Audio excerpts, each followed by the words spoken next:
Yeah. I don't see that happening.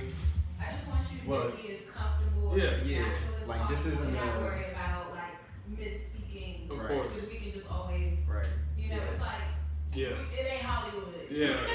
I'm not looking for like, because I've had a couple people I've spoken with about doing this that have those kind of concerns. Like, you know, rightfully so, like if they say something that somebody else takes as too politically charged, that could affect their work, you know what I mean? So they have to be careful in that way.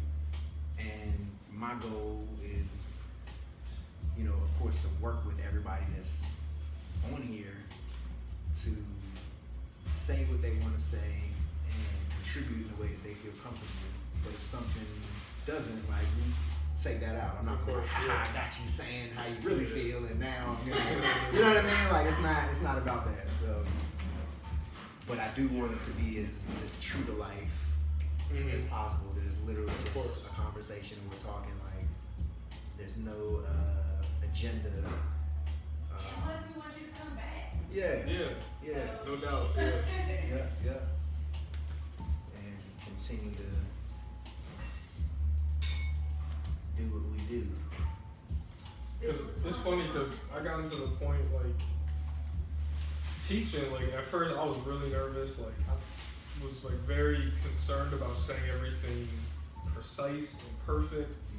In my like first year, now my third year, I'm just like, they're not really listening anyways. I could just say shit however I want. Right. And like, but like they typically believe me now, so like they won't be able to. They're also a captive audience. But with this, people listening, I'm sure are listening because they truly want to engage in what we have to say. And so, a little added element of responsibility to that, which I'm excited about. You ready? Ready. In 5, 4, 3, 2. A little conversation can make us understand one another. Time is of the essence, I need you to understand each other. Trying to make you see this what we need. Common ground is where we need. Dr. Mower's having conversations with his brothers.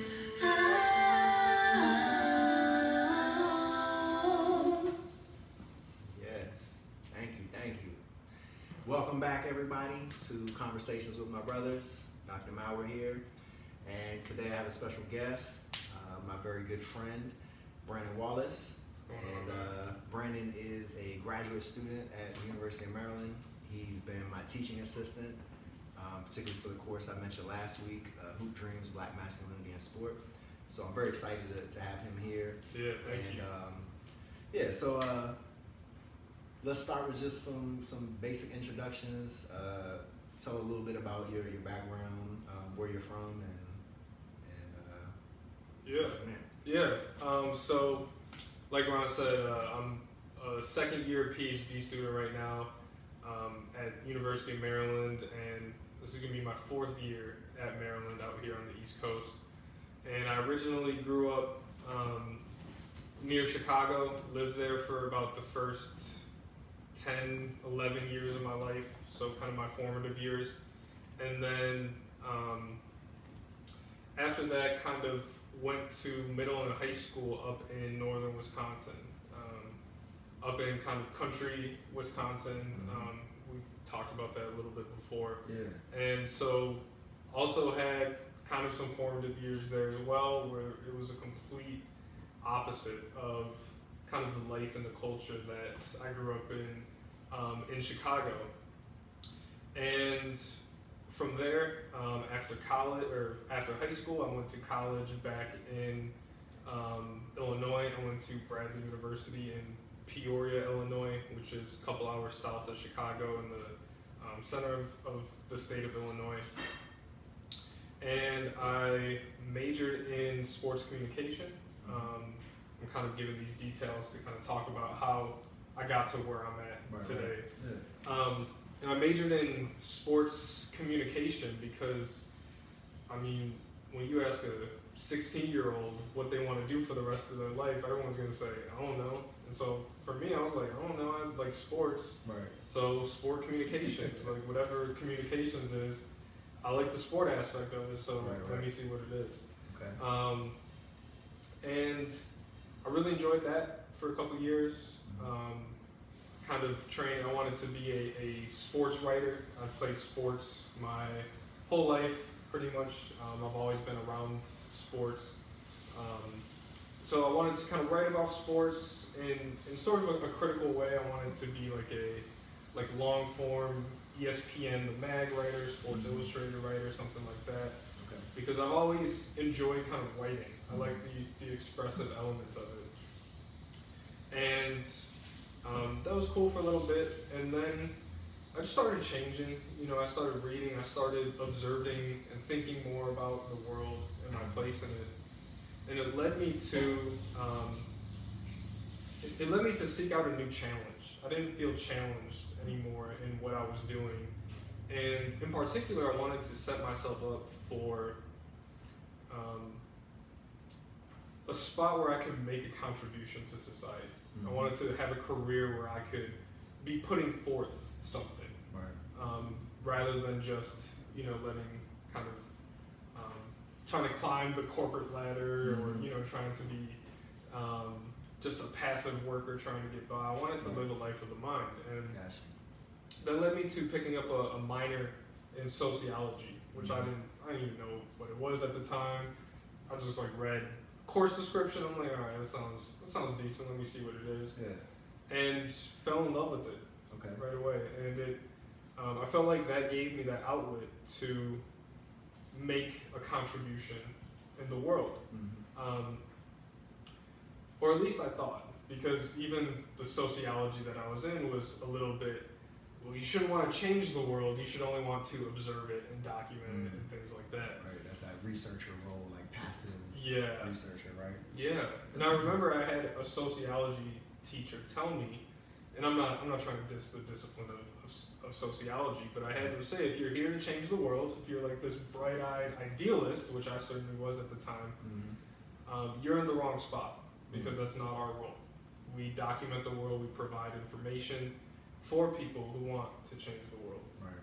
And that discouraged me a little bit, you know, and I said, okay, well, let me see what this is about still. And just kind of went on and eventually realized that, you know, as it became time to graduate, people are asking me, okay, you're sports communication and sociology, what do those have to do with each other? What are you going to do? And I probably gave them a decent answer at the time, but to be honest, I didn't really know. I thought I was going to have to just abandon one of them. Right. And that's what kind of led me to doing more research in the field that we're in right now, physical cultural studies, and just kind of critical socio-cultural analyses of sport and bodies and physical activity and things like that.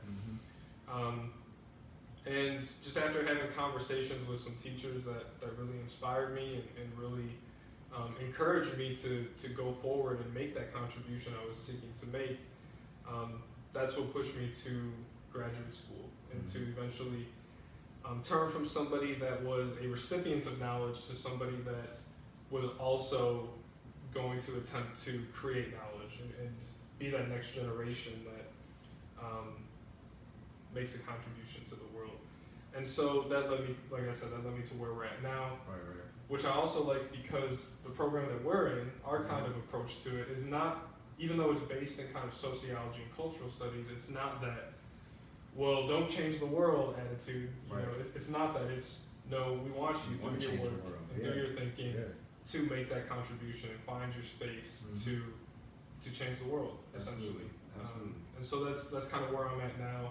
And I see my role doing that in not only through our research and reading and our teaching, but also just conversations like this on the day-to-day, real micro level, just trying to reach people and trying to help people cultivate an understanding of where we're at. Yeah. And that's what I really loved about, you know, having you as my teaching assistant, because one, the rapport that we have and being in the classroom, but I think you know, a whole nother layer of it is the background and experience that we bring to the class. And, you know, that's something that I wanted to, we've had conversations before, but that I think is really unique about your background. And you mentioned how, you know, you grew up in South Side of Chicago, but you also moved to Wisconsin, which is like this massive, you know, disjuncture, disparity between those communities.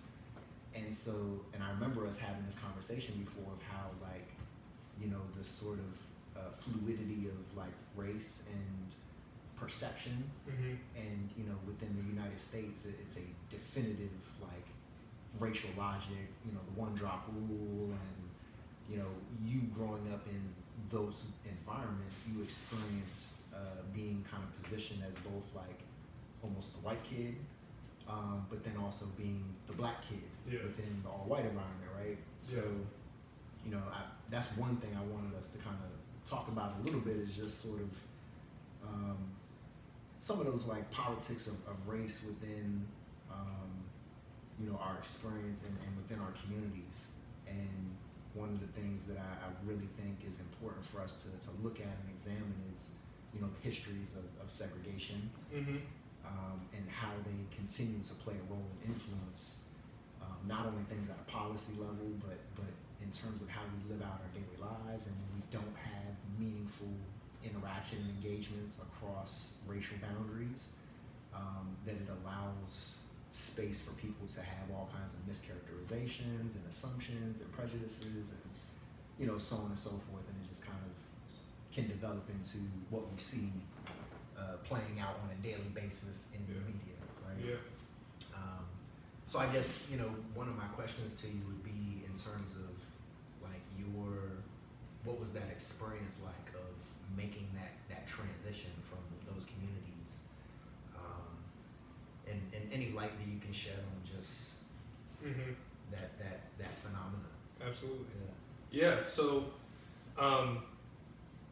I grew up mixed, so I'm black and white essentially, and as we all do, you know, I kind of bought into the social programming that we all undergo, that race is something that is real.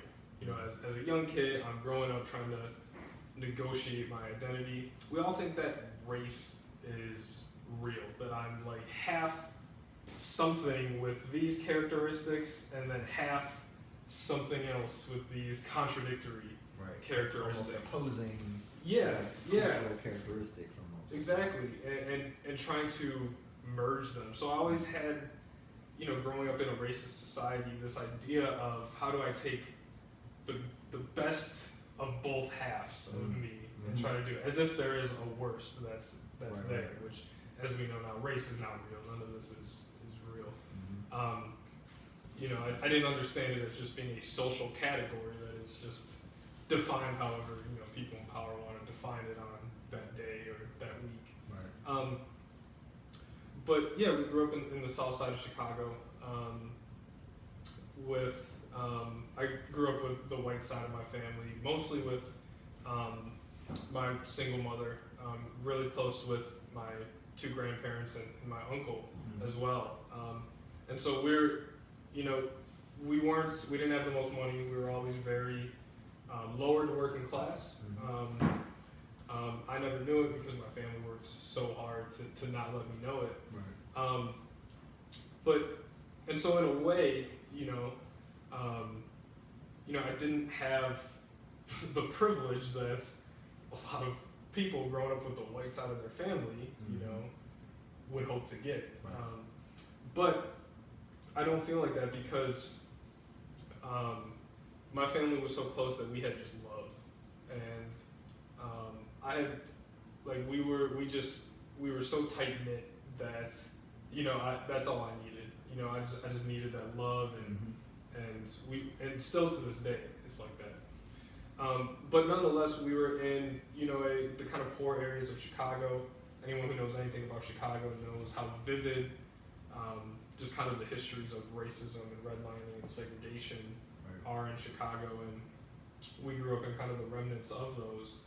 And the elementary school I went to growing up was probably predominantly black. And I kind of had friends of all races, but I saw myself as, kind of lighter than everybody, whiter. I grew up with my white family, and I didn't know if I could pass as white or not, but I thought it was all based on skin color. And so kind of formed my identity in that way. And then 6th grade, move up to Wisconsin, that is legitimately all white. Right. And not just kind of white in the sense that, the kind of white people of Chicago who were kind of used to the multicultural dynamics. Yeah, you weren't like all white Wisconsin. White in the sense of like, separated from any connection with black communities. Where there's essentially no people at more trees and lakes and fish, and people. And so it's country, it's like that. And at first I was shocked. I didn't really understand what it was, but I knew just, Franz Fanon, who's kind of this post-colonial writer, always talks about how you always see yourself through the eyes of others, and so you can see in people's eyes that people looked at me different than they looked at other people, and I didn't have the language or anything to kind of understand that, but it was always something that was vivid. And so I think race very much played a role in how people engaged with me. Nonetheless, I had a lot of friends. I had a fine experience in Wisconsin, and friends to this day. Most people treated me great.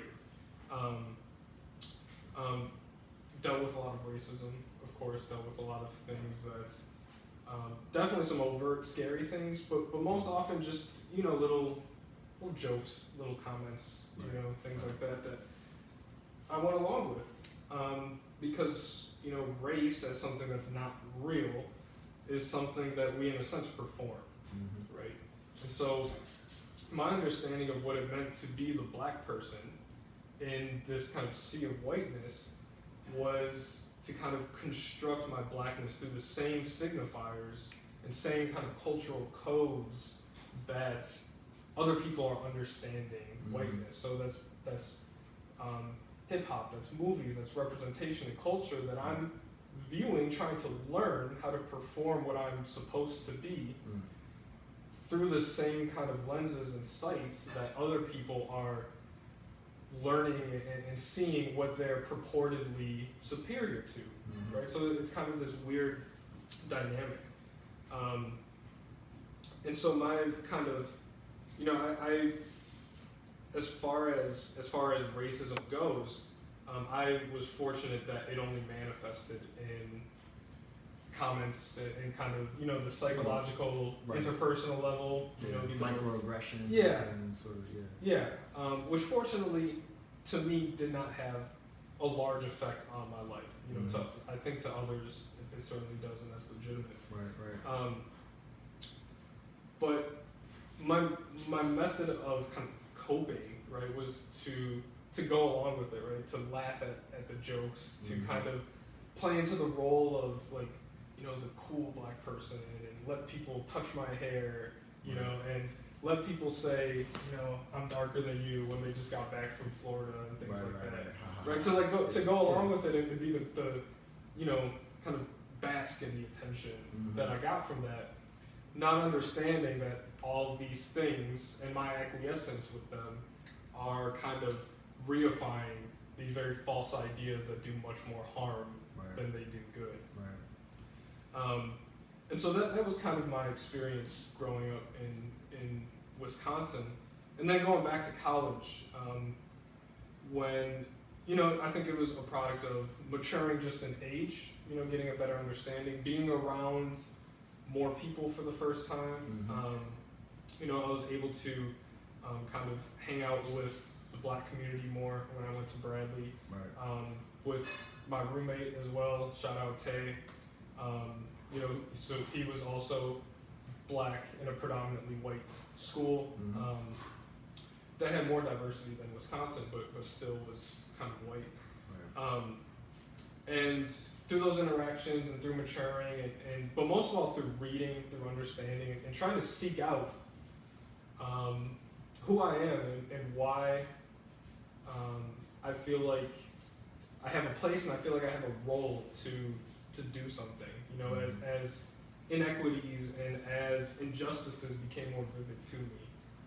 I view myself as somebody that had so many experiences, so many perspectives, so many outlets, so many friends, and also the benefit of having people that have a decent reputation. You know, having people that are willing to listen to me and willing to view me as somebody that can speak with knowledge and speak with understanding of topics. Right. I felt an obligation almost, right, to just be part of that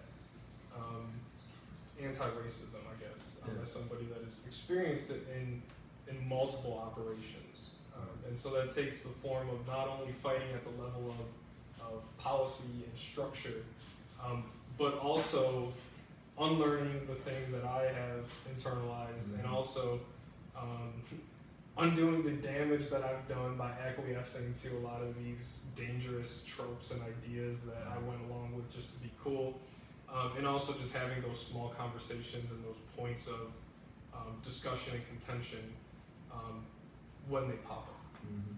Yeah. And I always think back to like, you know, obviously part of what we talk about with self-reflexivity and like really working through your own lived experience and your background and trying to understand, you know, where certain ideas have come from. Because if you can recognize that your way of thinking or perceiving something is a learned way of seeing something, then if you choose to, you can also choose to unlearn that particular way of thinking or seeing and interpreting something, right? So, you know, I kind of think about, and I think it's interesting that you mentioned about your sort of almost performativity of blackness as you knew it at that time, and how that was, you know, informed by sort of the dominant, what we call signifiers, or, you know, symbols or gestures, ways of speech and talk and clothing, all these things that are sort of, you know, symbolic markers of culture. And in that case, performing, you know, what America sees as black culture, right? And I think it's interesting because, you know, in the neighborhoods that I grew up in, I did that same level of performativity combined with what I saw my peers in the neighborhood do to kind of confirm that, okay, but it's always interesting to think about the, you know, what you're saying, it's not real. It's not like a thing that you're born with a certain DNA that, you know, associates those characteristics or those adornments or, you know, way of speaking as biological. There's no genetic determination of how your race is going to express itself upon your body and your speech. Exactly. Which is why we also see, you know, sometimes the, you know, black individuals who we would categorize as black or appear black, but maybe adopt a mindset and comportment that belies what America expects a person of color to walk like, speak like, and then the same way, the other way, a white person who grew up around, you know, people in more black communities that maybe speaks more closely aligned, and so that kind of mashup of racial signifiers in a way.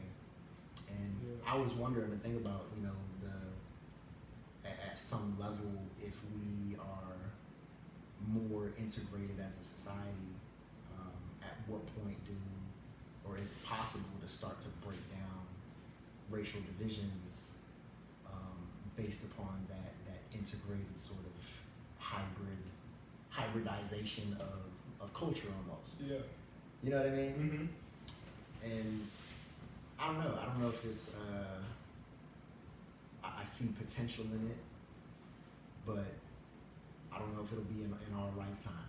You know what I mean? And particularly in a given moment, I think we're in a kind of a real pivotal moment that could go a number of different directions. But what do you feel like is your,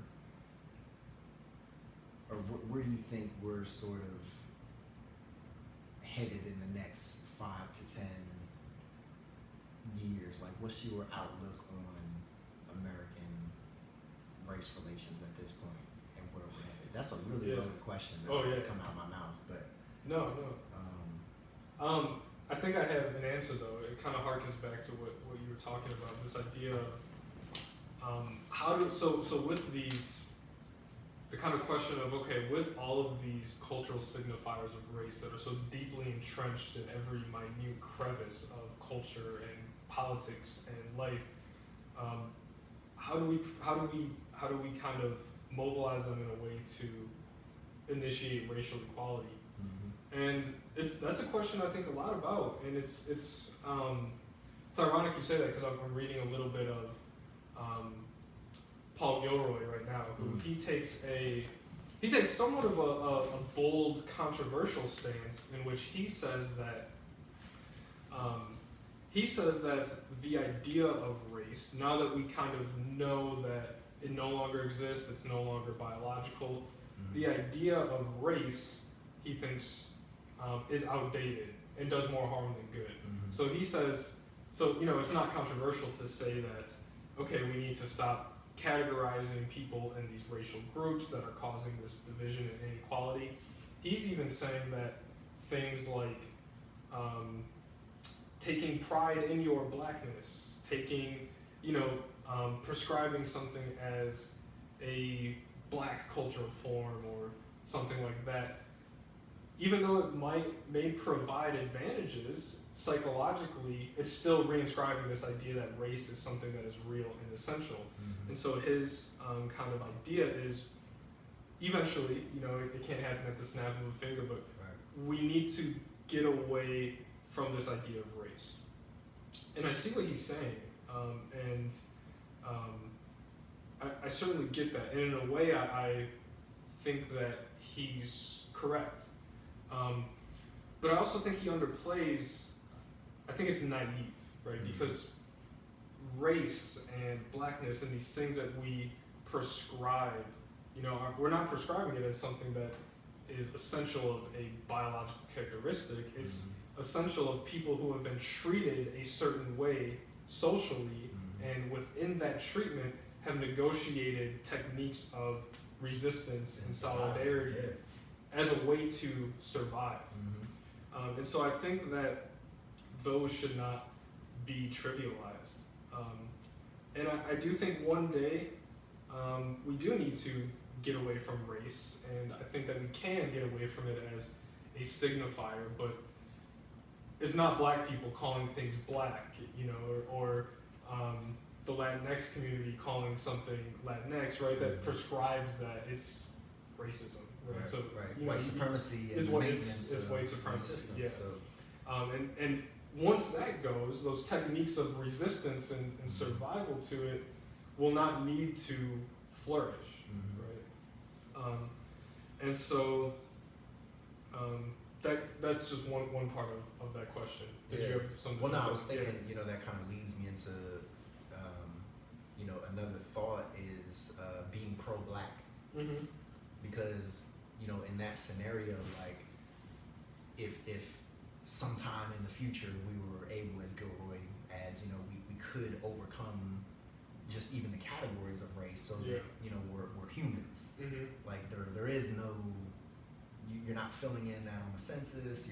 We're all humans. Everyone's treated the same. Clearly, we're very far from that actual reality.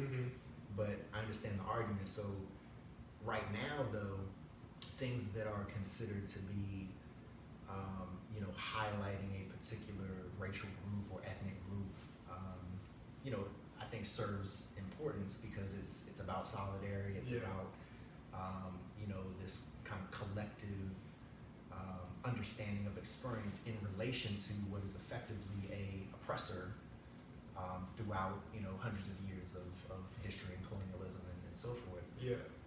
And as it in terms of today, something I was talking about with my wife is like, people have this idea that like if you're pro-black, it means that you're anti-white. Yeah. Right? Or, all of those kind of ideas. Or if you are in if you're pro-black but you're in an interracial relationship with a white person, then you're not pro-black. Yeah. Or, all of those kind of ideas. And in my mind, I feel like it's very possible to be a person of any background and be pro-black, because you recognize the history of oppression, the inequity and the imbalance, and you choose to support individuals who have been oppressed because of these systems. Yeah. Right. Like you want to right the wrongs of the past so that it doesn't continue into our future. Yeah. Right. So I just that's really interesting that you bring that up. I was also recently reading a book by Kahendi Andrews, who's a Black British scholar, and he talks about kind of the currency of Black radicalism for our current time, which people hear the word radical and kind of freak out, but he's using the word radical actually means people who are radical are those that seek to change systems, right, rather than accommodate themselves to acquiesce to the system. Exactly. Yeah. And he made a very similar argument that you're saying, is that calling certain cultural things like who you're in a relationship with, and how you walk and talk and the music that you listen to, like that's not doing anything, right? There is no blackness that is essential, because all that does is create a cultural authenticity that is going to be weaponized against you to denigrate Black people. And he also argues, and is very vivid, whenever there is an authentic blackness that we construct, it's always a blackness that is made in a kind of patriarchal, heteronormative, regressive, right, way of kind of thinking. And so, but to get back to your point, he talks about his definition of blackness is a politics, right? It's a to be pro-black, right, is not to listen to Black music, right, or something like that. It's you make choices and you make conscious decisions and strategies of living your life that is dedicated to the liberation of Black people, right? The liberation of kind of the Black diaspora. And so, it's most vivid in the people that are victims of that, because they have the highest stake, right? But white people can be pro-Black, right? It's a politics of liberating Black people and recognizing that they are oppressed in a way, and working to dismantle those hierarchies of oppression that continue to structure the lives of Black people. So that's, we were talking about pro-Black. That's how I see being pro-Black, as a political orientation rather than something that's inscribed in genes, in your genes, that supposedly manifests in various forms of cultural expression. Yeah, absolutely. Yeah. And so that allows for the space for anybody of any background to be involved in that political project. It doesn't need to be specifically a singular organization. It's just it's almost a mind state, right? Yeah. And I think if more people gradually adopt that type of mindset, that open-minded thinking, then that does push the bar closer towards the possibility of real justice and equity. Yeah. Right?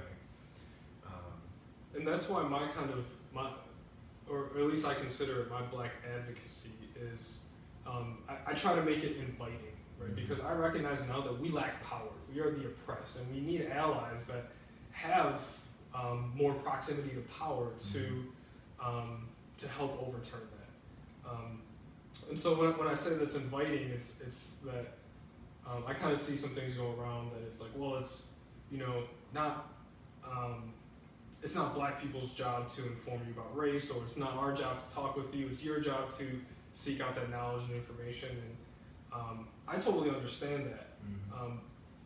Personally, and that's legitimate, but for me, at least as an intellectual, I'd rather it come from me because I want to invite people to become allies and not kind of chastise them or turn them away or kind of make it feel like their allyship is tangential to the movement because we need all that we can. If we had power, great. We can very much prescribe what the movement looks like, but we don't.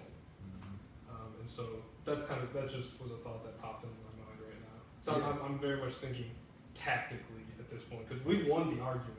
Right? Like you can't. There's no way people can argue that racism doesn't exist or that unless you are on that side. But for reasonable people, right? Like we've won the argument. So now it's what are our tactics, right? How are we going to go about bringing in these changes that we almost universally recognize need to be changed? Right. And I think that was something that talked about in the last episode with my cousin, is handling I guess part of it is a responsibility, but I would never expect a person of color to have to speak up. Same way we do in the classroom, right? Like a lot of times I know students of color feel pressured when the subject is race, and they're one of the few students of color in the classroom. It's like the weight is on them, like they have to be the person to say something. I think it's right that we shouldn't put that pressure and expectation that every person of color has to be an educator to educate white people about like what they're doing wrong and how they are, moving and speaking and behaving and interacting is problematic. But at the same time, I do appreciate, individuals who feel the responsibility and want to try to engage in a way that is productive, which can be difficult with some white folks. Let's be honest. It takes a heightened amount of patience. It takes a heightened amount of an orientation that is just you have to do it with a smile even when you just are enraged. But I think that what you get to is certainly legitimate, right? I do mine because I've chosen kind of the life of an intellectual as somebody who goes to grad school and studies these topics, and so I have, I consider myself to have a deep understanding that has coalesced into a worldview that I can readily communicate to people at any level. But every person of color, right, does not have that deep analysis of the structural history of all these institutions, and they shouldn't need to. In an ideal world, they could just speak on their experiences and their lives and just be believed. But part of the problem of racism is that black people and oppressed people are not seen as equivalent epistemic agents, which is people who are able to have knowledge and contribute it, right, and have it be respected and seen as legitimate. And so, unfortunately, the reality is too many people are reluctant to listen to oppressed people speak unless it's in a certain amount of eloquence, with references, with all these different things. But they give the benefit of the doubt to Trump, right? Or the latest Facebook meme that they've seen from who knows where, right? And that's the unfortunate reality. It's kind of like coded into the racial logics of our country. Is the legitimacy of the speaker, right? The assumption that white male position of power and authority, that's definitive, it's truthful, whatever, it needs to be respected. Exactly. Even when it's complete BS nonsense, which anyone in their right mind has witnessed, especially recently. But I have a question. Have you noticed that as being a white male that has the same politics as us, right?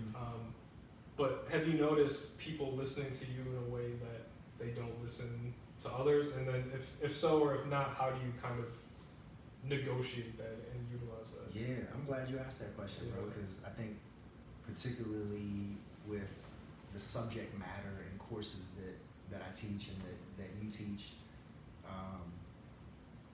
being a white male teaching about race, I feel a lot of freedom to be really expressive and pro-black and unapologetic about that. Yeah. You know what I mean? And it's a weird sort of, because if you know, let's say, you know, our good friend and colleague, Damian Thomas, you know, when he was a professor at Maryland, you know, he, tremendous scholar, but I remember when I was in some of his classes, like some white students that would just, you know, almost kind of write off, like they expect the black man to be speaking about race, and you know what I mean? And they see him as biased, right? As yeah, like, yeah, you're of course you're gonna see things. Of course he wants rights. He's black. Right. Yeah. And you know, and so in a lot of ways, I definitely have noticed that, particularly when I was at the college in New York and teaching there, because it was a much, you know, even less diverse space. It was majority white students. And I remember wearing like Black Lives Matter shirts to teach in sometimes. You know, this is all white faculty, like, you know, I'm the most radical one in the whole pretty much campus. And I remember getting challenged by some of my white students about why I'm wearing that, why are you wearing that shirt? And, you know, getting the whole All Lives Matter, whatever. It was good teaching opportunities for me, but I did also recognize in those interactions that being who I am gave me a lot of freedom and license to just speak boldly without fear of serious retribution or, you know, so forth. So, or to get blocked out. Or to get blocked out, or for them to just write me off. Yeah. And, you know, because I know I did have opportunities to make some headway with a lot of students that, you know, and maybe that's partly also the advantage of the, you know, the collaboration and integration of having more individuals part of the movement for progress and liberation of black people. Yeah. Because maybe there's some individuals that, you know, I can reach that somebody else wouldn't be able to reach, and collectively that's bringing everyone together into that, changing their mindset and frame of reference to want to be a part of real equity and justice, or you know, the advancement of those things in some meaningful way. Yeah, but with you though, it's also, if I'm sorry to cut you off. There's a lot of white men who understand racism and can teach it, right? But you're different, because I feel like, and I wonder if you feel like you have this understanding of the lived experiences of black students and black people in general that kind of informs your understanding, informs your teaching, informs your approach to kind of talking about some of these things. Yeah. If you have something to say about it. Well, yeah, I think, and it has to go back to lived experience, because the thing that, you know, I can never say that I know how it feels to be black in America. You know what I mean? Like, as much as the people that I love and people in my family and friend groups, you know, are persons of color, I don't know how that weight really feels. However, I've been very close to it throughout my entire life. And I remember, I mean, numerous experiences and occasions where I was treated very differently, and what you were talking about earlier with regard to how people look at you. Yeah. And you don't really know what that means when you're a kid. Like, you could just tell people are treating these individuals different than they treat these individuals. And kids at some level pick up that it's based on this, right? Even though they still don't really, like, I didn't know what any of that meant, right? But I definitely noticed it when I went up to the neighborhood grocery store with my mom versus if I walked up there with my friends from the neighborhood. Yeah. And how we were, you know, being surveilled the entire time, or having actual, you know, real interactions with authority figures, police, and so forth throughout my childhood and teenage years. So that really opened my eyes to the reality of racism in America and how I saw it affecting, you know, people that really mattered to me and that I love. And it was upsetting to me. Like, in my young life, I didn't know how to articulate it, but I remember being really angry that things were how they were. And that my friends, when I'm on a school bus and they're talking about very pro-black, things, had older kids that was telling me about Malcolm X. All my education about Black Power came from like kids that I knew in the neighborhood, and it was like the unofficial histories that weren't taught in school. And what it also... Or were taught, but we're taught a way that said Malcolm was a terrorist. Yeah. And I think one of the things that really helped shape my perception and lens on race is that I had to build up, what we talked about, the racial stamina in the White Fragility book and everything. But in many ways, like, I had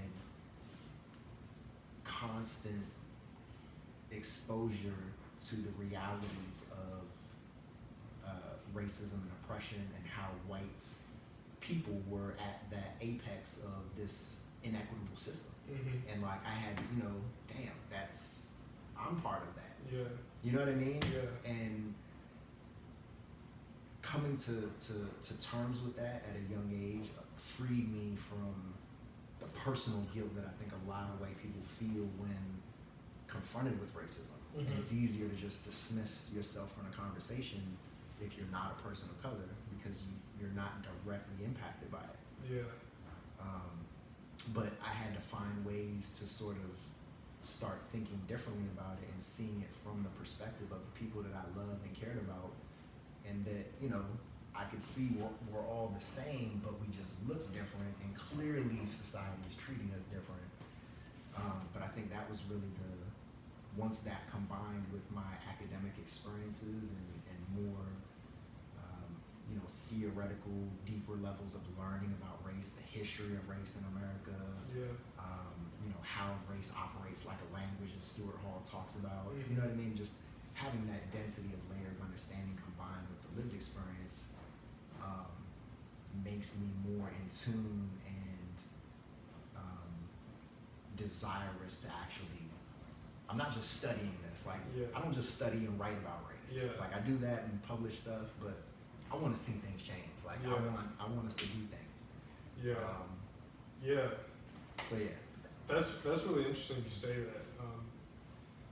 I'm gonna get kind of academic for a second too, but it's related to what you're saying. Is that I've been thinking a lot. Okay, like, how can we initiate this racial equality? Because it seems like once people see it, once people are exposed to the lived realities of Black people on a day-to-day basis, not through TV, not through media, not through whatever constructions are out there that they think they know Blackness through, but on a lived level.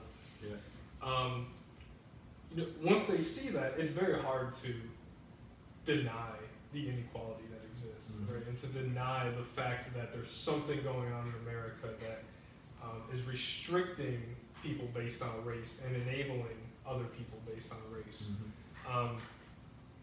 And I've been reading a lot about, I've already brought it up, but like epistemology, which is kind of, it's a philosophical term for, I know but just for an analysis of how we know things, like the study of knowledge, how we come to collectively on a societal level know things. And because not everybody will get to have that deep knowledge of a lived experience that you had, because of state-created segregation and the fact that we are still a racially segregated society. 170 years after the Civil War, 80 years after the civil rights movements and things like that. Not everybody gets to see. There's not a lot of interracial perspective sharing, things like that. So not everyone's going to get to see racial inequality on a vivid level that you experience. But epistemology comes in because people think, well, okay, maybe I can. So how can I understand this racial inequality? And the way that we go about things in Western civilization is that we turn to information, right? We say, let me read the facts. Let me try to gather the facts. Let me try to gather this and that and that. so I can construct an argument, so I can weigh the pros against the cons, right? We try to rationalize the information that we get Makes sense through reading. somehow. Yeah, which is very much important. But there's so much saturation and socially constructed ignorance out there, right? When I say socially constructed ignorance, I don't mean people just not knowing things and not being exposed to things. I think of people people purposefully being led astray by various forces, akin to the way that like the cigarette industry tried to create doubt about the effects of cigarettes. That's kind of how I view the socially constructed ignorance about the doubts of racism. It's that not people don't know things, it's that people have been led astray by various forces of power to intentionally create doubt in that way. And oftentimes it's more the subtle associations of doubt that are more effective than just directly contradicting. Because then people see you're just arguing against it because you don't believe in it and whatever.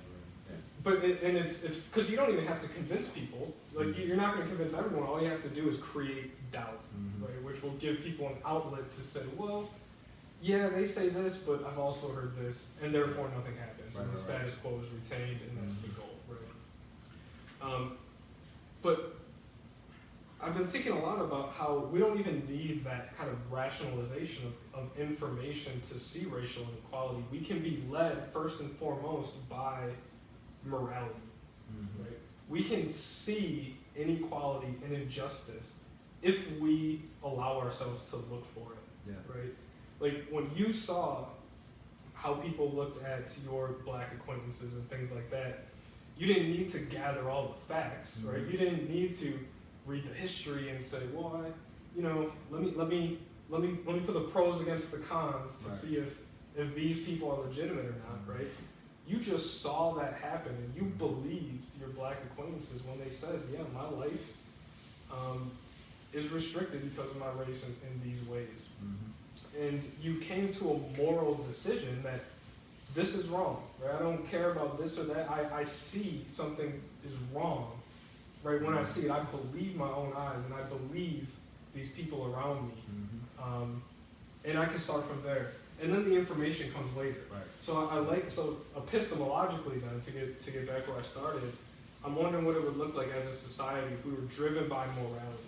If we were driven by that first moment of just seeing oppression where it was, and then getting the facts, right? Rather than having to sift through all these articles and these research things, and then have that try to inform, okay, is there an injustice going on here? Like, do you see it, right? Yeah.